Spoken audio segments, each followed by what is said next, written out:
for Greece, the exit is going to be disastrous.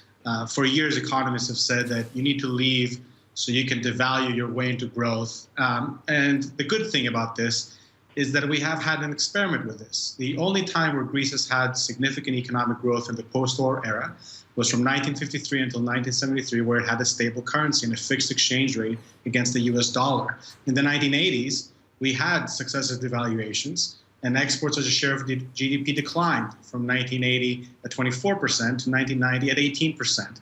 You can't just devalue your way into growth. And so I generally challenge the assumption that having our own currency is going to make a material difference. What it's going to lead is to rampant inflation and our ability to essentially make payments to the public sector and social benefits purely through printing money. So I think that the economics of this are really bad. The politics of this are really bad as well.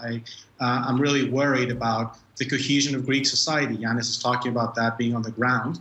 And I see this from people I talk to. I'm headed back to Greece later this week. And I think there is a real sense, and I said this on Friday night to friends, is I've been optimistic about Greece. I've been pessimistic about Greece over the last 5 years. I've never been scared about Greece until Friday night. We're talking about something that's much bigger going on here, rhetoric and language and tensions that I haven't seen in my lifetime, and that we have to go to our parents or our grandparents to really be able to see. And I also agree with Eve that the broader question of what happens to the Eurozone, once one member is out, and possibly even the European Union, we really don't know whether you can exit the Eurozone without exiting the European Union. If the one domino falls, I think then suddenly the question becomes, who's next?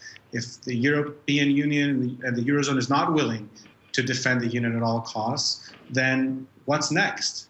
At what next trigger point is the next victim going to fall off? So I think it's a really dangerous precedent.